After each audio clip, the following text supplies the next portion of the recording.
Hi guys, and welcome to your daily tarot reading for Friday the 12th of June. Thanks for joining me. I'm using the Greenwich Tarot for this reading. Let's have a look at what the cards want you to be aware of.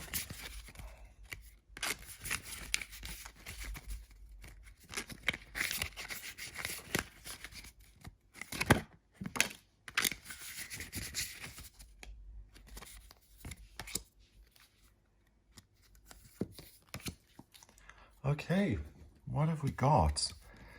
We have got a lot of mystery and a lot of things being upside down and dark, and without even looking at the cards, it's giving me a sense of this being about the inner world. We've got the moon there, we've got the moon there, and we've got a lantern in his lamp. So we've got the scary moonlight. You know, when you're doing things out in the moonlight, it's like a second day. She's very busy, so is she. This is about not being able to do anything, not having a sense of being able to rest, but being up all night and having to find your way despite the fact that it's dark. Whether that's external and literal, or whether it's internal and symbolic, depends on each one of us. So some of you will find that you can't sleep, that you've got loads and loads of stuff going around in your head. Things that seem to give you insight. The Holy King is the Hermit. Let's look at the cards before I get carried away. The second card of the Major Arcana, the High Priestess, that is, the High Priestess. She's usually between two pillars, and she's about receiving, so non-action, being passive, receiving divine information and knowing the truth. Here she's active. She's throwing flowers into a cauldron. It's a spell. She's working under the moonlight in Stonehenge, a place of huge magical power and vortexes and ley lines. And I wasn't really going to get into talking about Stonehenge because I'm not an expert. I visited it. But to me, it's a circle of power. That's what I got when I went there. That's how it felt. So she's busy doing stuff there. Got the black cat protecting her. And it's in reverse. So it's about receiving information and not doing anything with it other than having it run around your head. That's not particularly useful. Then we have the moon. So it's like a fairy tale in this. The moon is about perspective, and things really seem very different at night. And here it's beautifully done because we have this, she looks like a woman, but let's say it's a little girl. We've got all these little flowers, and she can't sleep, and she runs out of her lovely room, which has glass slide doorways and a nice backyard. I'm thinking about this. How would this look in these days? You'd have to have a huge compound with like barbed wire. No. I mean, where could you have this? Like a lake? I don't know. You run into Glastonbury Abbey at night, okay? And you go to one of the lakes and you see a little fish jumping around. And the sky and the moon looks like a little fairy tale here. So the moon has a face. These look like fairy lights.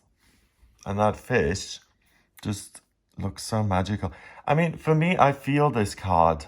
That magical moment when you're young and you go out at night and the moon is really bright and everything looks like daylight for the first time. You've never experienced it. And it's such a magical, marvelous experience. And if you see something like a fish or even the trees at night, if you see that, it takes on an amazing quality, like seeing a salmon jump or a trout jump out of the water during a full moon like that when you're little under the cover of trees is like a spiritual experience in itself. At least to me it is. So that's about seeing things really, really differently for the first time.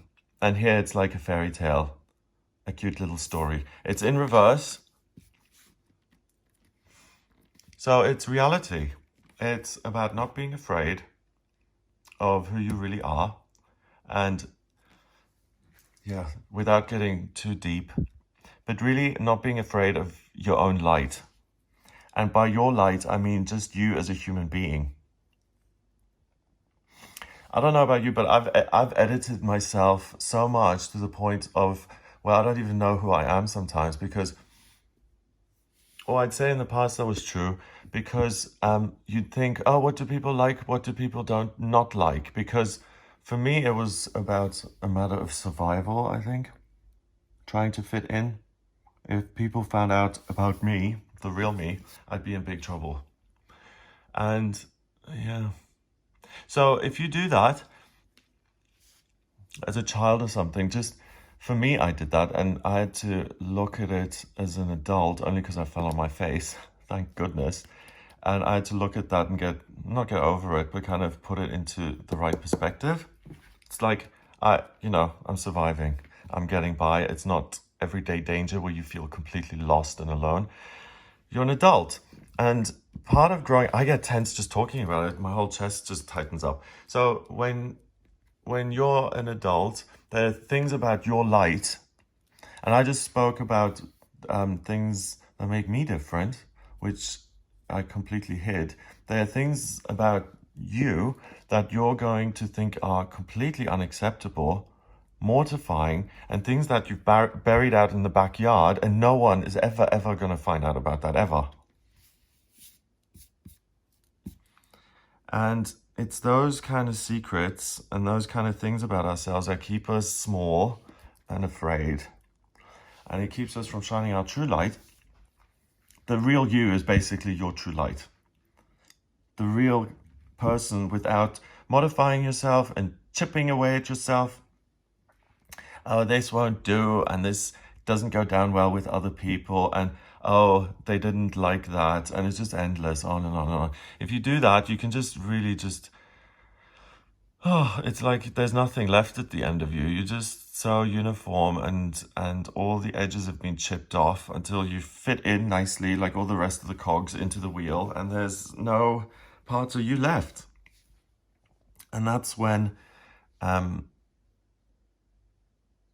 you start to resent yourself, and you go after yourself for doing that, even though initially it was a tactic to help yourself. And then you go round and round and round, and it's like, oh no. And that's when you can't sleep. And that's when you think, well, what is this all for? Is it too late?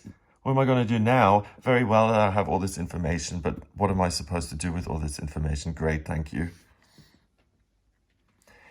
The thing you're supposed to do is, first of all, take on uncomfortable realities, even if they do smack you in the face. Most of us, I say that in a weird way, partly by mistake, but partly because, it really does happen weirdly. Like, even though we don't try and see ourselves, because it causes us too much pain, it's the actual not looking that causes us pain. And if you do look at who you are, you're able to be yourself, you're able to make yourself bigger and shine your light and be exceptional at being you, because no one else knows you as well as you do. You're the expert at being you. And when you whittle yourself down like that cog in the wheel that I was talking about, then you're, Peter B- or Susan C+. You're not really the person you're meant to be, and it's only because you're fitting in. And it's when you stop caring, and when you accept all of this, and it's not stop caring, but you accept that you are the way you are, and that if you beat yourself over the head with the critical rock 500 times, or you love yourself unconditionally, the latter actually is the only option and method that makes a difference, because you can only change yourself and be the real you by loving yourself into shining your light. Like he does. You can't conform to shine your true light. Because if you please all the people all the time, then the magic's gone. And if you stay yourself, it's more painful. And she has to go through this whole journey, because the edges and you shining your light, it's going to upset some people. Some people aren't going to like the fact that you make these statements, and they're going to make statements back. And I like the Holly King. It has a Christmassy feel because of the holly.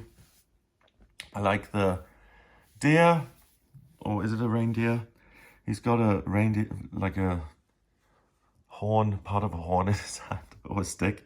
So let's just say it's Christmassy themed. He's got this, yeah, I'm sure there's a story behind it. Is this St. Nicholas, the actual St. Nicholas? I don't know the actual story behind the Holly King. I'm sorry. But what I do know is that an older guy like this with weird sticks and lanterns, yeah, and little flowers around his head and the big white long beard, he's going to raise some eyebrows wherever he goes. And some people aren't going to like him because he's carrying something hidden in his arm and it puts them off, or they don't like the shape of his coat, or they don't like that he's wasting gasoline or oil, whatever. Someone's not going to like this. And he is himself regardless. And he has a nice house, and he finds a way of asserting himself. And I think that's what it comes down to. It's like, today, you see the truth of who you are, and it frightens you, and you don't want to be that magical you, because it would mean having to assert yourself. And it's much easier to disappear and just worry.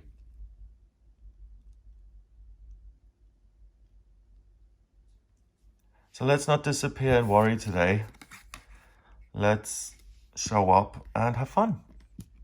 Hooray, exactly. He doesn't care at all. He's got his house. I bet he's really...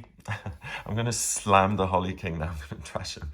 I bet he's like this Austrian guy who has really iffy, centered to rights kind of views. His children are involved in dodgy, iffy dealings.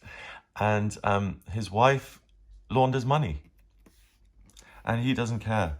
He has this giant house. I'm kidding, obviously. He has this giant house. He just boasts about his wealth and blah, blah, blah. He just doesn't care what other people think. He's not the kind of guy who lies away in bed at night, awake, because he's so worried about what the neighbors think of him.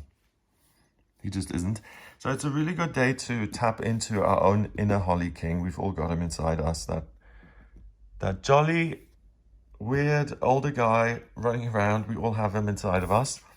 By loving that part of us, the unacceptable part, the socially embarrassing part, you know, the part, we all have the part hidden out in the backyard. Allow the fear in and see the magic that comes along with the unacceptableness, with the edges, with the parts of you that you've tried to hide. Because it's when you let that in, you let the inner Holly King out, it's that you're adding that touch of magic to your life, and you become the real you, and you create your own fairy tale. That you tap into your true power, and you're protected. You've been created the way you are for a reason. And the reason is that the higher purpose or the higher power had the idea of you in their head. You appeared, so you exist, so you're divine. And yeah, we don't really hear that a lot when we're sitting behind the kind of reception counter and we've got people yelling at us about the luggage or whatever. Yeah, you don't hear that a lot, do you? Hello, divine being, how's it going? We don't really do that, and I'm kidding kind of, but yeah, it's really, whichever way you say it, in a really awkward, inarticulate way, like I did, your hello, higher being, or you just say, I'm letting my inner Holly King out, or I'm letting my hair down, I'm just having fun, I'm letting out the magical me. That's really what this is about. So if you are lying in bed with a washing machine head, use that to do something, to take action, to make magic of your own. 2 and 18 is 20, and 9 is 29. 29 is 11, and 11 is the master number of service. Another way of seeing yourself is which is again counterintuitive and around the houses, that, you know, the thing that this is all done at night, that's the one thing that there is the potential for things to just be misunderstood a little bit. So just double check everything and make sure that this isn't the first time an idea has popped up in your head, that it feels like this is something that's familiar to you.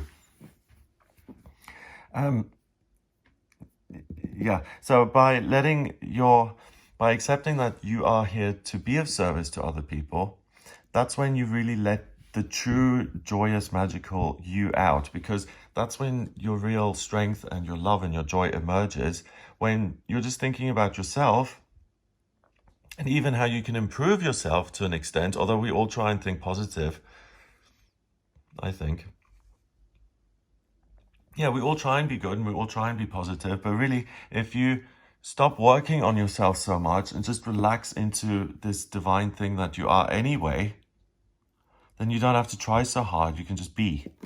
And that's really being of service to yourself, because you're like, oh, I can relax. Oh, finally.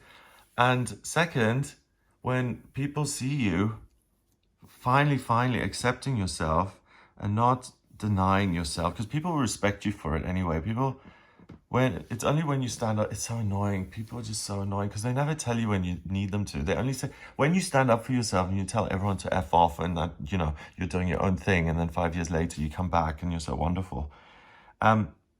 Instead of people saying, hey, you know what, you should actually stand up for yourself once in a while, they'll only say, oh my God, we're so glad you finally stood up for yourself. We were all thinking it for so long. Yeah, people think it, but they don't tell you.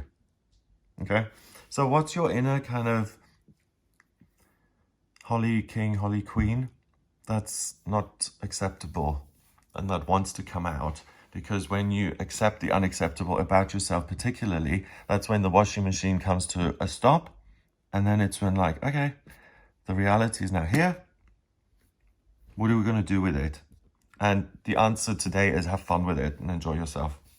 Have a lovely day. If you'd like a personal reading with me, please get in touch via the website. It's gregoryscott.com.